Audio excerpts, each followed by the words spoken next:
welcome back, my friends. It is Uncle John here with Papa Pablo, and we are back for another episode of MES podcast, everyone's favorite football podcast where we discuss all things Barcelona. And in this week's episode, no, this is not on repeat. We are going to once again be discussing Barcelona dropping points in La Liga, this time a 2-1 loss to Atletico Madrid. It stings. We're going to break it all down. We're going to discuss what went wrong. Where do we go from here? We'll be giving an update on the Lamine Yamal injury. We're going to talk a little bit about January registrations, transfers, all that good stuff coming up in today's episode. Make sure you drop a like. Make sure you subscribe to the channel because we want to hear from you. We like to get your comments down below. What are your questions? What are your thoughts? What are your opinions on what we're discussing? We want to hear from you, as always, as we continue to grow this community. We're glad you're here. Pablo, how we doing, dude? You're back in the UK. Let's start with that. How you doing? How's that trip going for you? I'm back home in the UK for Christmas. Yeah, back indeed, and it wasn't a good return. For me, it was the most devastating loss of the season so far. Really? Set the tone for me. This one stung the most. Yeah, for me, that's the most devastating loss of the season so far, John. Because I think we properly responded from the drop points. We really pinned Atleti in.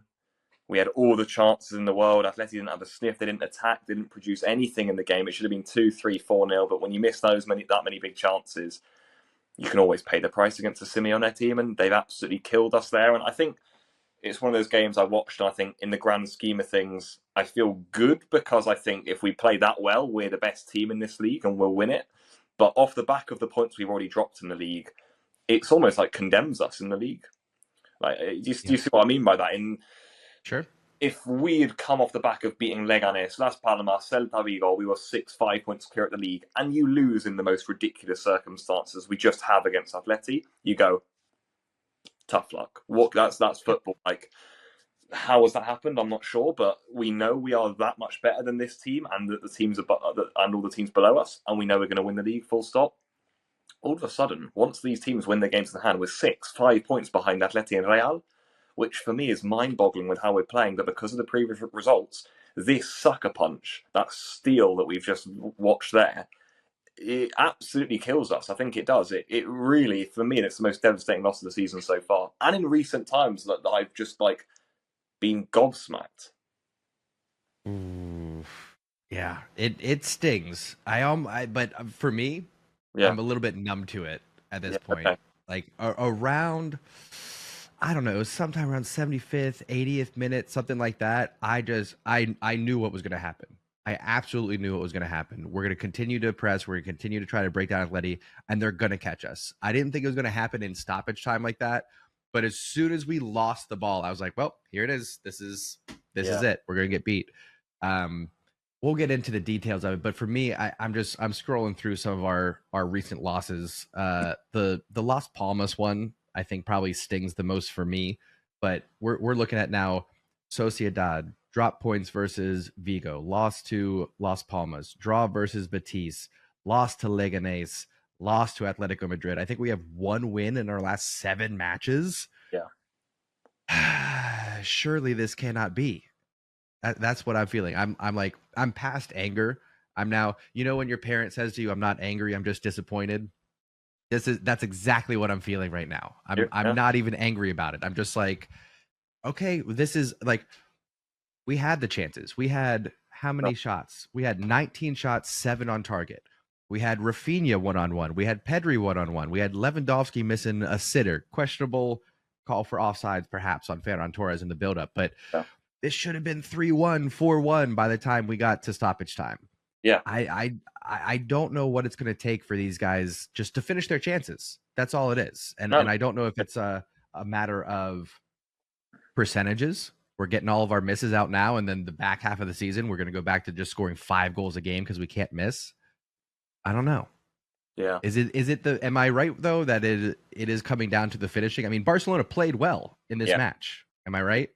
That's what I mean. That's what I think hurts. For me, that's one of the best performances of our season, John. For me, I thought we were really good. Yeah, against an Atletico side, we're on that much. I think they had won 10 or 11 games in a row or something. That was against a properly good team. I thought we absolutely hounded them.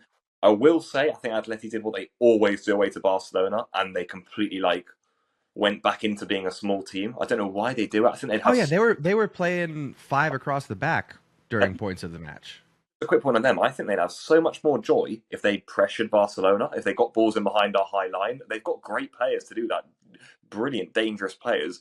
But I think when you play like that, you invite so much pressure. Like Gallagher on left mid in a 4-4-2. Like you're not attacking with that lineup. Like, do you know what I mean? And they didn't attack at all. I thought from there when it was such a small team performance. I know it's come off for them on this occasion, but it really shouldn't. Barca should have won 3 or 4-0 and really condemned Simeone to a bit of a disaster. Actually, tactically, I personally think, but from Barca's Yeah. point, that's what upsets me more is that against Real Sociedad, we didn't deserve to win in any way.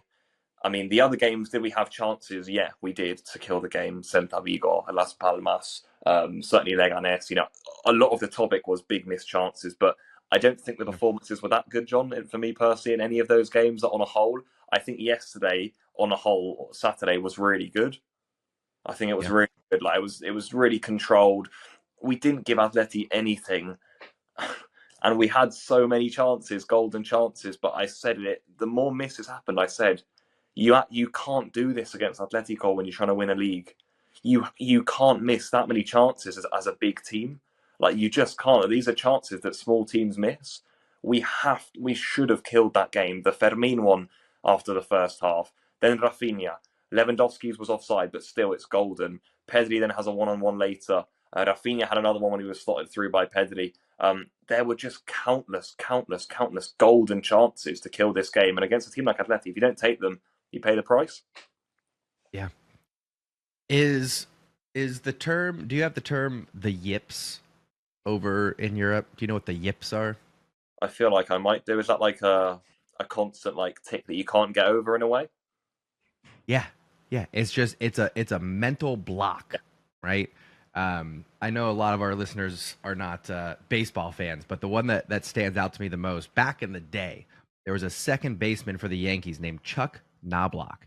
Second baseman, all right? He's like 10 feet away from first base. He got the yips from throwing the ball from second to first. He could not field a ground ball at second base and throw it to the first baseman without being completely wild. It's a situation of the yips. I feel like Barcelona have gotten the yips around goal. Like Rafinha in the first few matches of the season, the first couple months even, deadly, couldn't miss. Lewandowski couldn't miss. Pedri, I forgive. Pedri doesn't find himself in front of goal too often. If he's going to make 1 out of 2 in front of goal, I'll take that all day. Yeah. But our forwards, they got to finish the chances, and I don't. It's not tactics because the chances are being made. It's not effort because we're like you said, we're putting in the energy. We're performing well. It's really just the finishing, and I don't know.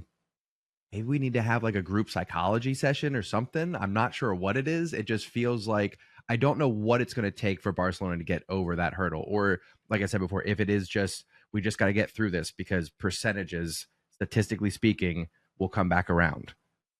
Yeah.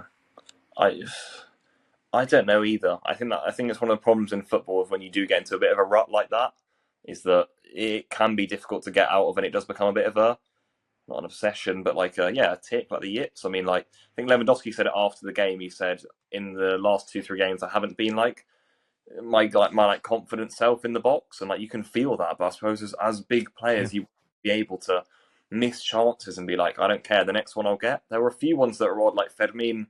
I thought his chance was probably the best actually, the one that he hit at All Black's legs. But Yep. again, I mean, he has scored a lot of goals for us last season. Fermin, he was the second top scorer. We can't forget that, but I didn't expect him massively to kill that chance. But the Rafinha one-on-one, I thought he was actually going to bring that down instead of looping it over Oblak, honestly, and calmly put it into the corner. But I know once Yeah. he got the loop, it was a fine idea. But again, the accuracy was off, and Lewandowski with that weird one in front of goal was offside, wouldn't have counted. But we can't afford to get into ruts like that where nothing's going in. It's just odd. I mean, Lewandowski had 3 goals against Leganés, for example. Just easy Yeah. chance for a player of his ability that, like you said, he was putting away. We can't forget Barca were pretty damn ruthless around September and October, right? Like Yeah. overperforming our expected goals, I'd say, in terms of Lewandowski was getting little half chances in the box and he was just killing them. And like every time Rafinha was in, it was like bang, and teams were being devastated by us. And it swung right back the other way. The thing that just hurts me the most is like this season didn't look like it was going this way. And I don't want to give up on the season yet. I really don't, John, because of the way we're playing. Like it doesn't feel like last Christmas. Yeah. Last Christmas, No, it was over. At this time last year, I think we had already conceded yeah, we're not going to be La Liga champions. but the points difference, or what it will be once the teams have won their games in hand, is the same, or it was even less last year. It was even less. But I mean, you remember the Girona game at home that we lost 4-2. It was the manner in which we were doing. Everyone looked around and we were like, "Yeah, we ain't winning anything this season." Like, but I don't care if we're 3-2-1 points behind. We're not getting anywhere near the La Liga crown this season. It doesn't feel like that this time around. We beat Real Madrid 4-0 at the Bernabeu. Like we've backed the teams. We're carving up chances. We just hammered Atletico Madrid, absolutely hammered them, and all of a sudden they're going to go 6 above us with their game in hand. Real are going to go 5 above us, and all of a sudden we're sitting with our hands on our hips like that could be the league. But it feels weird, and that's what hurts me the most. Is that I don't want to give up on the team this season because it's been really fun to watch at times, and everyone's got a bit of a spark of life with this Hansi Flick side.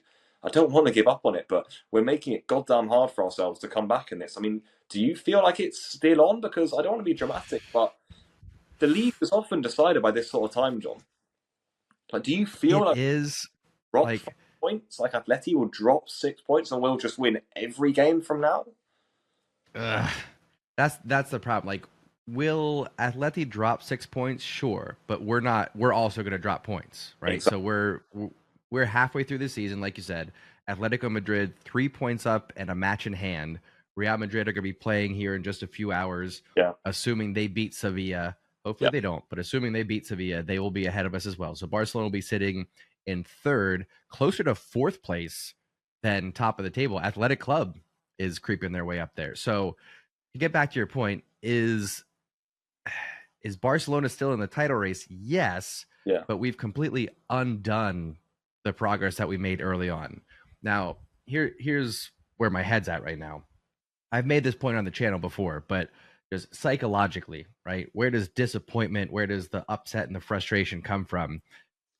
When human beings have expectations that are not in alignment with reality, when there's a miss there, that's where the frustration comes in, right? We've talked about this a little bit. I think we got our expectations too high because of what happened primarily in October. We had a great start and then an amazing October, beating Real Madrid, beating Bayern Munich, thinking we're back. Yeah. And it just got our expectations too high. And I think that's what we're feeling right now. If at the start of this season, right, we just make it through preseason, we haven't kicked off in La Liga yet, and you said halfway through this season, Barcelona are going to be 6 points down from the top, but playing well, would you take that? And I'd be like, that sounds about right. Yeah. Is what I'd probably say. I think we're overperforming in Champions League. Exactly. Some of that has to do with the new format, I'll say. Yeah. I think it's a little bit deceptive that we're, quote, second in Champions League right now. Yeah. But I think we're exactly where we're supposed to be right now, to be honest. Hansi Flick has implemented his style. It's very clear. The players have adapted to it well. We've gotten through the injuries that we've had. We'll get to talk about Lamine Yamal here in a minute. But I almost think we just need to change our expectations. With that said, we're in the running, but I would say we are no longer favorites. No. Yeah. 6 weeks ago, we were favorites to win the Liga. Now, after dropping all these points, and you said earlier that losing this match shouldn't hurt us as much as it did. But the matches against Celta Vigo, Betis, Leganés, those are the ones you have to win so that you have the wiggle room against an Atletico Madrid here, which haven't lost at home to Atletico Madrid since 2006. It's one after the next with these matches. I forget if it was Leganés or Las Palmas. Yeah. First win against us since like 1970 something. I know. Yeah. That's what stings. 3 losses at home in a row, John, is unheard of, by the way, for Barca. Even in our worst times, like we always at least get one win or like a draw at home. You know, like It's pretty Yeah. teams like Las Palmas and Leganés as well, by the way. And Atleti, I can see why we haven't lost at home to Atleti since 2006. Because they do this every year. I thought they were awful. Yeah. I, I, I I mean, you have, like you well, said, very defensive. Antoine Griezmann even dropping into the midfield at times. I don't know. I just like it's like I said earlier. From their point of view, I don't really understand why they do that. For me, it's why they won't like win this league like at all because I just find it strange. I think they crumble in like games like this. I really do, and they just like sort of stop playing, and I don't really understand why. Almost yeah. I'll be so upset if Real Madrid ends up winning it this year. I mean, 'Cause they just been so, I'll say, unimpressive. yeah. That, but it feels like, yeah, it feels like it's gonna happen. I mean, we're only halfway through, so I'm gonna I'm gonna be try to not be so Yeah. pessimistic, but The worrying thing is though is that what Real Madrid do well is they start to get up to steam around February and March. That's when you want to get up to steam. I said this last week as well. We got up to steam in October. yeah. That's what Arsenal have done the last 2 seasons in the Premier League. Oh no, you didn't. You No, didn't no, just no, no, compare Barcelona to Arsenal. Oh, it hurts. It hurts because it's no, true. no. We're not. We're not. Oh We're not. no, We're not. We're not. We're not. We're honestly not. But like, it's that I wasn't sort of ready for that, Pablo. it's that sort of vibe of like Arsenal in February, like, and we're not even in February yet, but like 10 points clear, and like City then from March to May didn't lose a single game and killed them. Like, Yeah, I don't want Real Madrid to do that, and I think they have the capacity to do that with that sort of team, and they know that. I think that is what Real Madrid do well is that they do stay calm. Imagine if we had gone 6 points behind in the league and lost the Clásico 4-0 at Montjuic. yeah. I think we'd be dead, John. Oh yeah, yeah. Real It would Madrid, have been disasters. Real Madrid are about to go 5 points ahead of us. Like, and that's them going. This is October. Yeah, This is October. We have got 6 months of this season left to go. Everyone, calm the fuck down. We know what we've won things. We know what we're going to do here. Like Barcelona are a young team and they will drop points. Just that we now can go. I still think we can go. We are that much better than that Atletico Madrid team without a shadow of a doubt. We know we're better than yeah, Real Madrid because we've beaten them 4-0.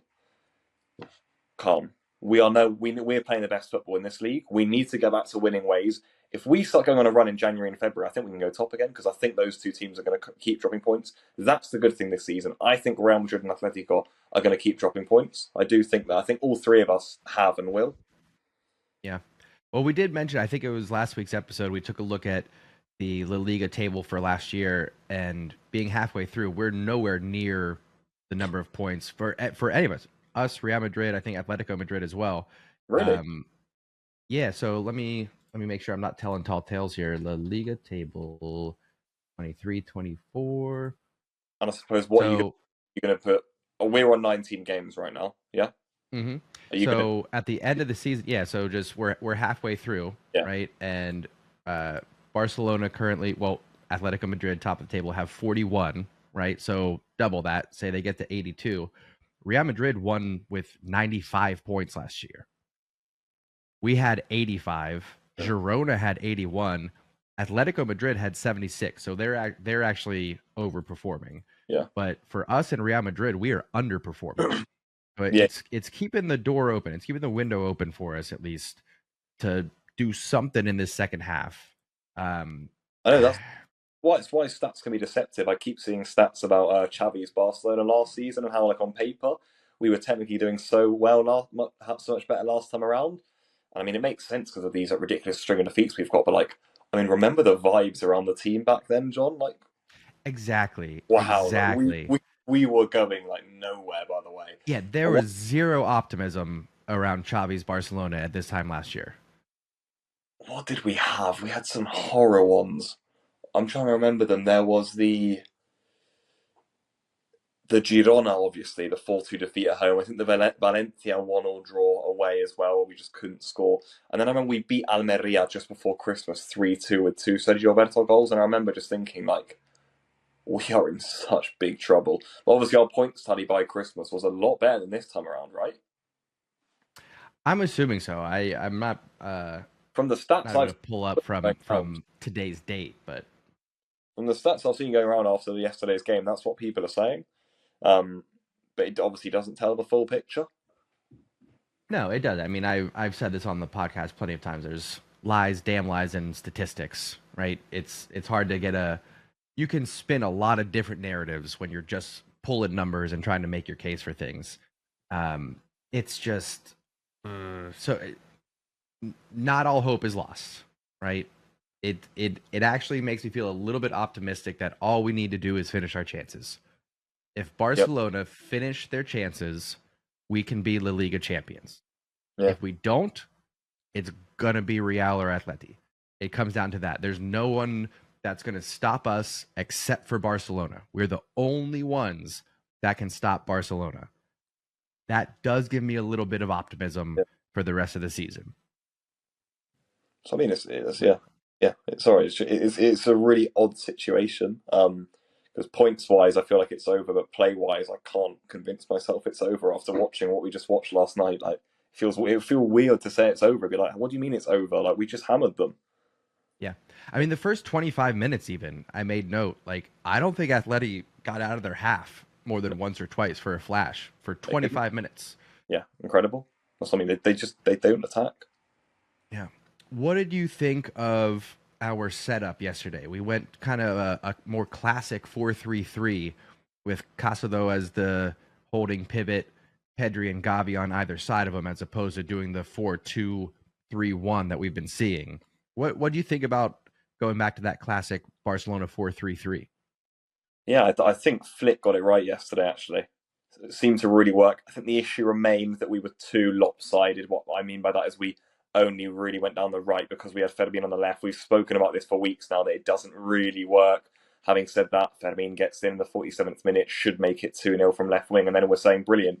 But what I'm saying is that every attack, really, we seem stumped on the left. Same can be said when Ferran Torres came on. I thought he didn't add anything from left wing, because I just don't think Nothing at all. He might as well just stay on the bench. I know. It's good job Borgal's not here yet, but like, do you know what I mean? Like, Yeah. we've said this before, though. These guys who come off the bench just add like so little. I thought he added nothing from left wing. I do think he has to be down the middle for me now, Ferran, when he comes on. I just think on left wing it doesn't work. But I thought the setup was good. I think it was Gavi's best game since he came back. He was getting stuck in. Wasn't his like usual like the brilliant Gavi we know from a few years ago, of course, but like much better, sliding in, challenging, pressing really high, that suffocated Atleti. I thought he did well in that sort of advanced role. And John, we've got to speak about the bloke on your shirt. He needs Best match of the season, maybe. He needs a segment for this podcast. That was an absolutely ridiculous display. An absolutely masterclass. Wow, what a performance. I can't believe he's on the losing side. Is that Pedri's best game for Barca? There's been some good ones, but wow, that was something, though. I'll say in terms of not just great plays, but from kickoff to final whistle, controlling the match. Yeah. He was truly, this was, I think, his true maestro performance. Like, he is conducting what's going on the pitch for Barcelona in the build-up. Like, if Barcelona were finishing their chances, we win this game 3-1, and Pedri's got a goal and 2 assists. Oh, yeah. That's how this should have played out. Because he was brilliant. He was absolutely brilliant, like you said. Oh, that's one of the performances of the season for me that I've seen around Europe, like individually. I thought he was an absolute joke. He got everything right. You're right. Like the setups of the players. I'm sure if you think about it, almost all of our chances, all of the gaping misses, it was actually all him. Both of Rafinha's were him. Fermin's was him. The Lewandowski one wasn't. But he created everything for Barca. Plus the lovely goal that he drove through himself. Nice one too with Gavi. And the way he controls the game. I mean, we know he's a special player, but I thought he was head and shoulders above everyone last night. Incredible. The setup as a whole, I thought it was much better. We clearly had Atleti tactically. That's what I've got to say on it. Yeah. What do you think about us in like transition again? Though, like, defensively is what I mean. Like, does that just worry you every game? Are we just too susceptible? Because Atleti have had 2 chances really, and they've scored both of them. And the first one isn't even really a chance, if you get what I mean. They had the Barrios one that Iñaki Peña saved with his leg, I know, but like other than that, Yeah. Are we too susceptible with this line and the chaos at the back? It does worry me that My dogs we have the mentality. Oh, you're good. It does worry me that Barcelona have this live by the sword, die by the sword mentality. Yeah. I almost wish we had a gear that we could change into that is a little bit more secure defensively. But that's not the mentality, that's not the strategy we're going with. We're saying we're going to open things up, we're going to attack, and yes, it's going to leave us vulnerable, but we'll put more in than you do.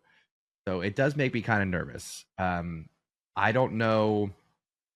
I don't know if it's more awareness or making sure that you don't lose your legs late in the match. Like, did you at all find it frustrating that Balde did not track the runner on the second goal on the counterattack? Like, and he saw him coming. He looked over his shoulder, saw the run that was coming, and just kind of jogged along while I forget who it was, Molina, I Yeah. believe, with that sort of inverted run there, gets the overlap going, sets up Sorloth.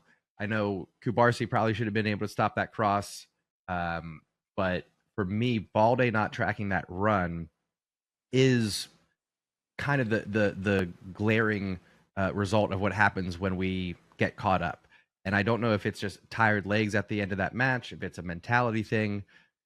It is worrying that we can't keep our opponents off the score sheet. No, It yeah. does make me worried.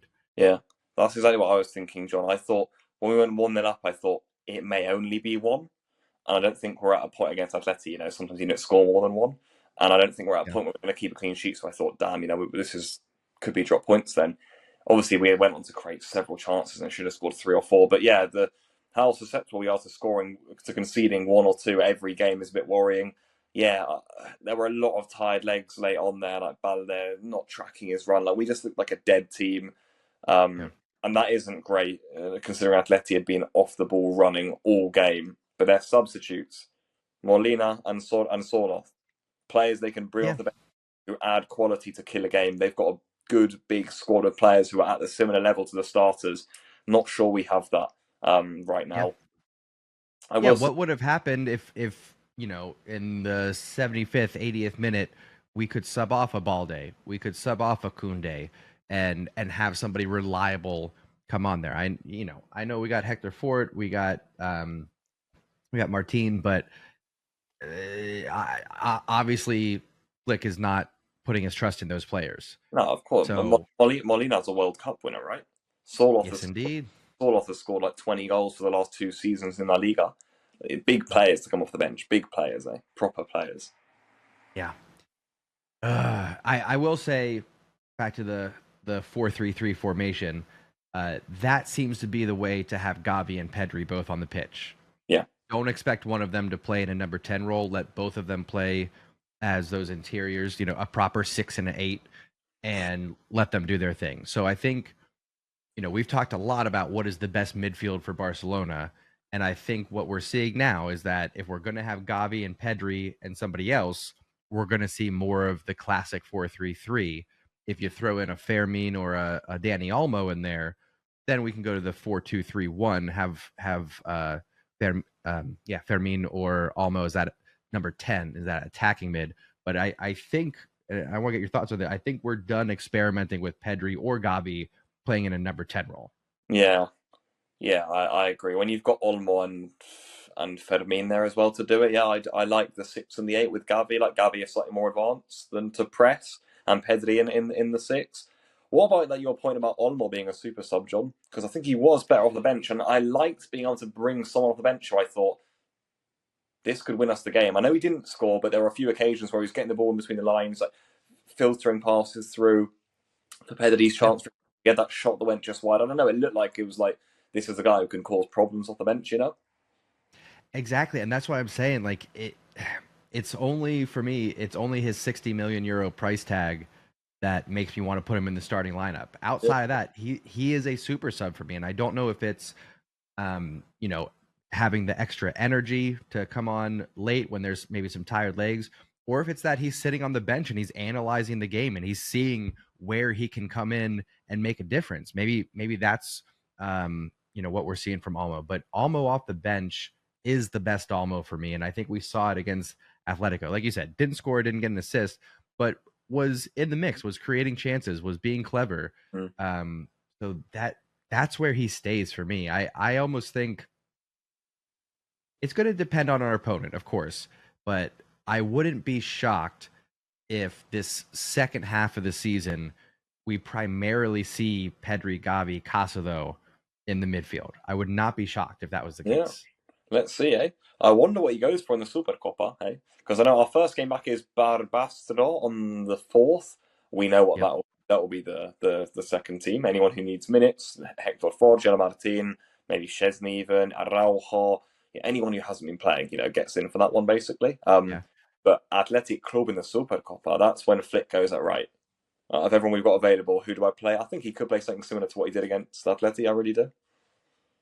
I would go with that lineup. I would go with the Atleti lineup. Except I'm still questioning. Again, we've talked about this before, but I'm still questioning what's the best option for the left wing. Yeah. Because we still won't have Lamine back for that Supercopa match. He'll still be a week or two away from returning. I don't think we will. Yeah, because he was injured like a week ago, so call it mid-December.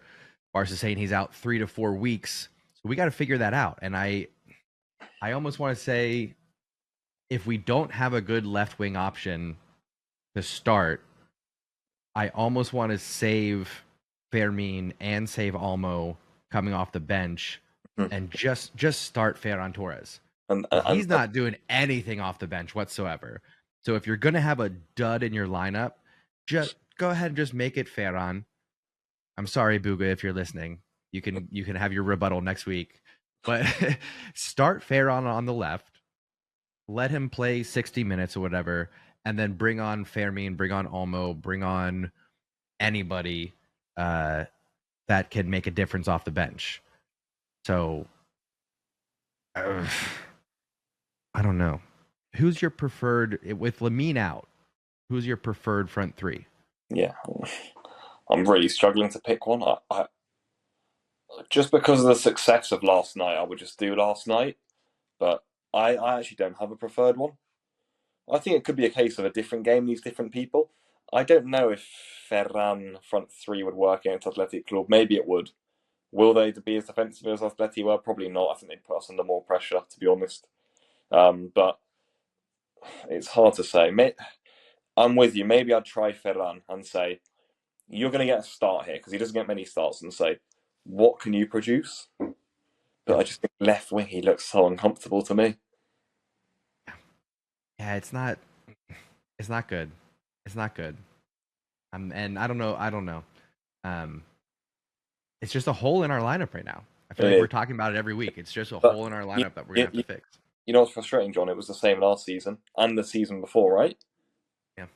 This was the same case. The season we won the league, we put Gavi there to cover this hole. We went with 4 midfielders with Busi, De Jong, and Pedri, and either Dembele or Rafa on the right. And then season after, we had the same problem. We tried João Felix. We thought this guy could be the guy because he started really well in September. Great player, but he just can be inconsistent. And then we tried Ferran Torres. We thought maybe Ferran, and again none of it worked. We just tried again, can we get a midfielder up there? And nothing came off again. And this season, it's been working. I think when we have got Rafinha and Lamine, that's great. At least we found the solution this season. But again, once one of them drops out again, we're like, right, what do we do now? And we're in the same spot as we have been for the last 2 years. That's frustrating. And that's why everyone's been saying every summer, left wing, left wing, left wing, Leao, Nico, someone. Yeah. And I hear that. And yes, someone is right. Like, I just find it so hard to believe that we can't find just a legitimate left winger who's not a superstar, but just somebody who is playing in Europe for a mid-table club that can take his opponent on one-on-one, that can create some chances. I'm not talking about a world breaker. Like, we don't. I'm not expecting a Rafael Leao. I'm not expecting a Nico Williams. Just somebody who wants to come to a big club that we can get for that $7-8 million range. Maybe somebody young, maybe somebody, even I'll take a bit. Get me Pedro. Bring him back. I don't even care at this point. You know what I mean? Like, get me somebody who's just a proper winger that can do the basics. That's all I'm looking for right now. There must be Um, as well. There must be as well. There's always good wingers that come from like, the Belgium league and stuff that are really quick, take people on, create chances. I think that's what Barcelona need. Do you remember when Adama first came in? mm, mm. That sort of type, a bit more end product than Adama. But I remember when Adama first came in, it was like you create the chances because we've got Aubameyang who can finish them. But like Yeah, and that's the same with us now. We've got Lewandowski, but like you've got we need someone who can come on at left wing and wreak havoc for defenders. Because I think when Ferran comes on at left wing, the right back goes, well, he's not taking me on. yeah, 100%. Yeah, we don't need somebody who's going to be the consistent playmaker, who's going to carry the team the way that Pedri was carrying this team against Yeah. Atleti. We don't need that. We need you to stay on the left wing.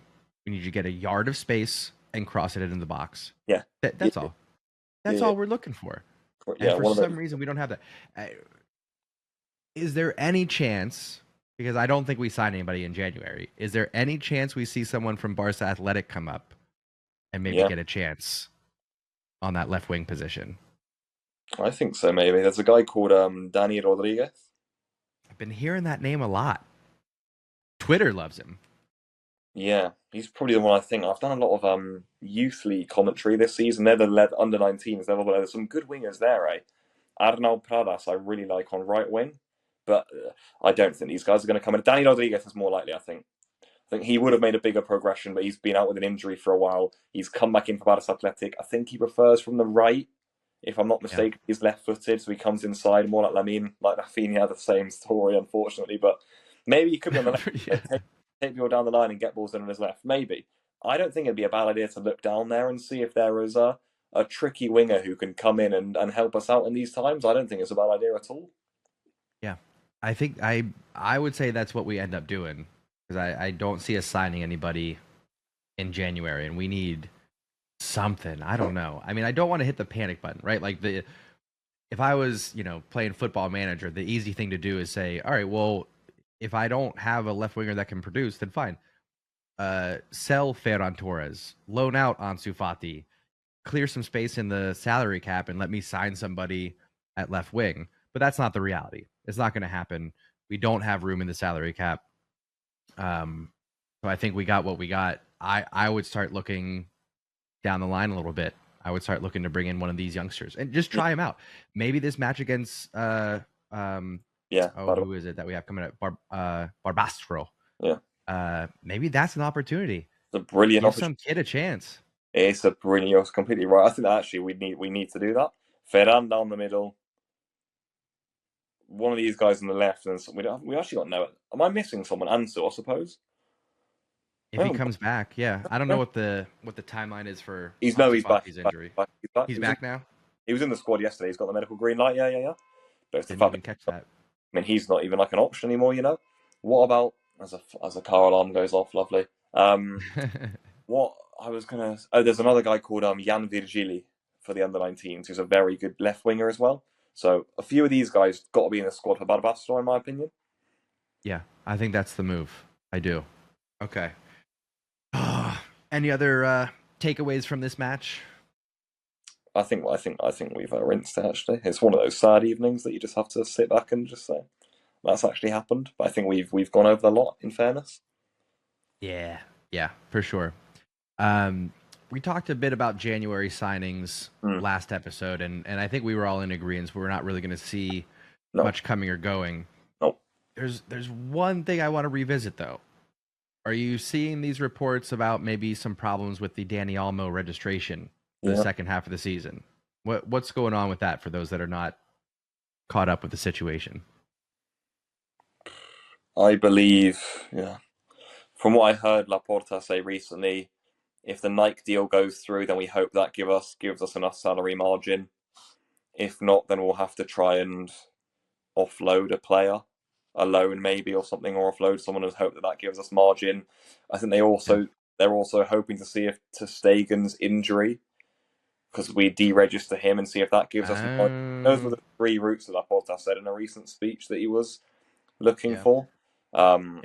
It remains worrying to me, obviously, that this remains the case. Like genuinely, like it's Paul Victor and Olmo, isn't it? Who are the two who are unregistered? Christensen isn't registered yet either, by the way. So, like, say he was fit tomorrow, he couldn't play. Yep. Like, because Christensen's the one. His injury really opened the window for Dani Olmo to get Right. Yeah. registered, right? Without Christensen going down injured, we don't have Dani Olmo registered for this season. Yeah, it's quite the situation. It really is. I trust that by hook or by crook it'll work out like it usually does, but it's just like it works out in these like temporary solutions, like you said there, by deregistering Christensen, and now Christensen's back, and we're like, what do we do now? So this is where I'm going to come up with a wild theory here. Yesterday we saw Eric Garcia come off the bench and play in that pivot role when that could have easily been Frenkie de Jong. Yeah, mad. I'm seeing Frenkie de Jong lose favor from Hansi Flick. I'm seeing Frenkie de Jong's playing time go down. I'm seeing a lot of money in Frenkie de Jong's bank account. Is there any chance that Barcelona sell Frenkie de Jong in January just to open things up and ensure that a Dani Olmo can still be registered and play? And we don't have any of those problems. We avoid Frenkie potentially running out his contract, all of these things. Is there a chance, and if so, where would you put it percentage-wise, that Frenkie de Jong gets sold in January? I think if they could, they maybe would, But I don't Where's think Man United? Get Man United back on the phone. I just don't think. I think in January, I could be completely wrong. I just never see these moves happening in January. You never know. Like, what Enzo Fernandez signed for Chelsea in January. You've got all sorts of weird things happening in January, but like, I can't see happening in January. But I think that would solve a lot of Barcelona's problems. Would there also be a problem of if we sell De Jong, we have to owe him like what we haven't paid him yet before he goes, or no? Or does that off? Like, That's what I don't know. When you defer wages and then you get transferred out, do you get a payout or do you just lose out on that money? yeah, is it like you lose out when you're like, no, you get a new salary from a new club? Surely you get paid out. I think, That's what I mean. We can't Maybe. afford that, can we? I think it would be. I'll say it would be unethical of Barcelona to not give him some sort of payout, at least to for the wages that he deferred. Right? It's kind of like if you look at, okay, over the next year and a half, we're going to pay X amount of dollars. Let's find something in the middle so that he's at least paid for what he deferred, but we're not paying him out for what he would be playing. I would think that's right, reasonable and ethical. Yeah. I wouldn't feel very good about being the club that asks players to defer wages and then sells them before payday.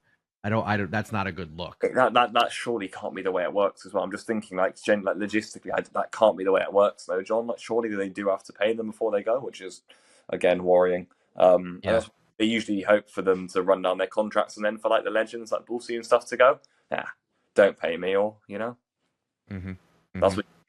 Yeah, I would think so, and that might even be negotiated at the time when they're deferring wages, because I'm sure there's some paperwork, there's some contract amendment that people have to sign, and it may not be just as straightforward as, yeah, I defer these wages, that's it, no no fine print, no clauses in there.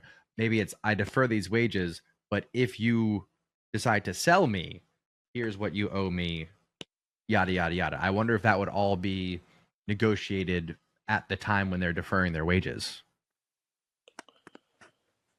let's see. I can't see him moving in January, and that leaves the. I mean, I think that would be an ideal solution for all parties. I do think he'll leave in the summer, though. I think he himself is uncomfortable now as well. Surely, like, you need a goal and a centre back is getting subbed on in midfield ahead of you as someone who's one of the best midfielders in the world. That's pretty mad. That's like I need to get out of here. No. Yeah, I would say I'm more confident than ever that he's gone in the summer. Yeah. I'll say I'm going to say there's a 13% chance that he goes in January. 13. Which feels a little bit high, actually. But it's not zero. 13% chance that he gets sold. And if he does, I think Premier League. I think United. I think Arsenal. I think I don't think Man City's going to do anything in January. I don't know. Liverpool would be a great one. With Slot. Gosh. Slot. The thing is, he's going to go. People need to be ready for the price we're going to sell De Jong at in summer, because it's not going to be what you think we are going to do. We're going to get 25, 30 here max, and that's going to. Oh, if we're lucky. We're lucky. Yeah. For years now, we still, Barcelona have still, from a leverage standpoint, we've never recovered since Neymar left. Yeah. Since Neymar left, in the time that he did, it was right before the season started, we were flush with cash and desperate for players. So we signed, who was it, Coutinho first or Dembele first? Dembele first, I believe, right? We signed Dembele right away. We brought in Coutinho, I think, that January. Yeah. Paid twice, 2 times more what their value actually is. Ever since that window of time, it seems like we have lost clout. We've lost leverage. It's like everybody knows that we're financially desperate. So when we go to buy players, the prices go up. When we go to sell players, the prices go down. Like we have to gain some leverage in the transfer market. And we're going on how many years now? 6 years? Something like that. A lot of time. Yeah, it's frustrating. We're not doing things right just yet. Yeah, that's still a big part of Barcelona's problem. Oh yeah, in fact, I know it's especially the fact that he hasn't played or wouldn't have played for a season. Things could change in January, February. All of a sudden, De Jong could get in a run of the team. You never know in football, but like the fact that who should be one of our most prized possessions has a year left in his contract in the summer, hasn't played in a year, out with injuries, fans bored, don't like him, isn't integrated into the team. People are going to be like, you give him to us for 15. But that's just, for me, is absurd to sell De Jong for 15, by the way. Chelsea sold Hazard for 100 with a year left in his contract, and having said in an interview, I'm leaving. They had no leverage in that.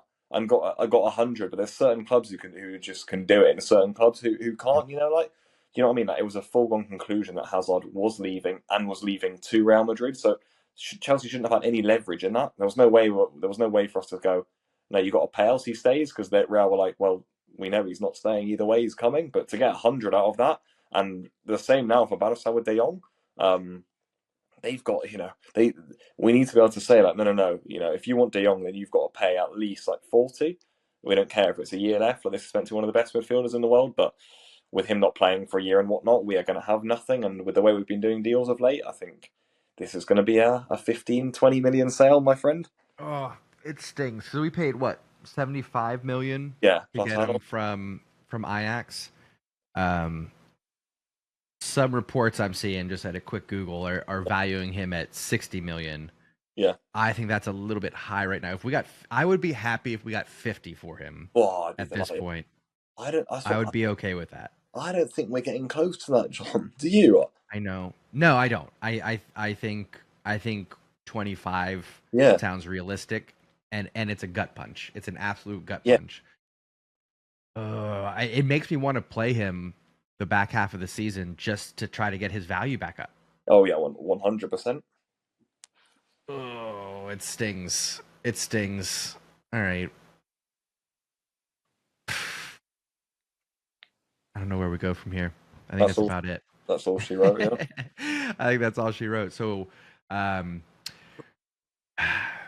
to think of something optimistic to say to lead us into this break. But I got nothing other than we've been through worse, I guess, right? To go back again a few weeks ago, what Leah Binkin was saying, these are not the darkest times. Growth is not all linear, right? So it's not just going to be a straight shot up to the top. We climb 2 steps forward, 1 step back, 2 steps forward, 1 step back. That's what we're experiencing right now. So we got to be patient. We got to trust the process. We got to trust that our finishing is going to be there in the second half of the season. And I'm looking forward to a Champions League run. Yep. I really am. I know a lot of it will be determined in these last couple of matches in the group stage, and then we'll see about the knockout rounds, but I'm optimistic for that. At the very least, we have a fun team. It's not boring to watch Barcelona right now. I think the results will come around, and we'll see. And if nothing else, we got a 3, maybe 4 team title race this season, which I think will be fun. Yeah, Yeah. Well, is this our last pod of the year, John? Last pod of the year. Yeah. So there's much to be excited about for 2025, and I do think Barca, unlike last year when we were going to 2024 and everyone was just like, I think we're going to 2025, and there is actually reason to be hopeful. Yeah, I'm with you on that. We are at, let's see here. I'm looking at our channel right now just to see what episode we're on. We're on episode, this is 47. So we're going to hit 50 episodes early in the new year. I'm excited for that. I'm excited for this channel's growth. Let us know down in the comments what you're looking for that you're not getting. What do you enjoy about this channel? Again, we are always looking to improve, always looking to grow this channel, connect with a new audience. So let us know what you like about the channel. Let us know what you would enjoy seeing that we're not giving you. And we'll be back in 2025. We'll do an episode. It'll be right after the Barbastro match. We'll be recording the next day. So next episode will be January 6th. That'll be coming out. We'll do a little recap of the Copa del Rey match. We'll do a little preview for the Super Copa match against Athletic Club. At that point in time, I think we'll have a good sense of if we're making any moves in January. There'll be plenty of rumors to discuss. So we'll get into all that and more. But for now, I hope everybody has a good holiday break. I hope you enjoy the new year. We will be back in 2025. We'll see you there, folks. Thanks for listening.